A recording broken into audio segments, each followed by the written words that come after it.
Kuching, polis memburu dua tahanan lelaki yang melarikan diri dari jagaan sah di sisi undang-undang di Mahkamah Kuching pada 7 Mac lalu, sekitar jam 11.30 pagi. Ketua Polis Daerah Kuching, ACP Muhammad Farhan Lee Abdullah, berkata kedua-dua tahanan itu masih dalam tempoh perbicaraan atas kesalahan di bawah Seksyen 395/397 Kanun Keseksaan, samun berkawan tanpa senjata api. Kenyataan polis menyebut, mana-mana individu yang melindungi suspek boleh didakwa di bawah Seksyen 225(d) Kanun Keseksaan, yang membawa hukuman penjara sehingga 3 tahun serta denda. Beliau menambah, kes ini turut disiasat di bawah Seksyen 223/224 Kanun Keseksaan, yang memperuntukkan hukuman penjara sehingga 2 tahun, denda, atau kedua-duanya sekali.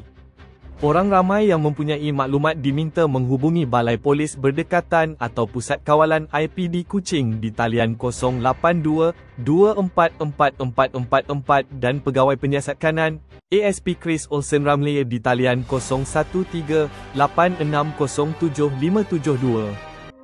Dapatkan e-akhbar Suara Sarawak dan News Sarawak Tribune percuma di Play Store dan Google Play sekarang.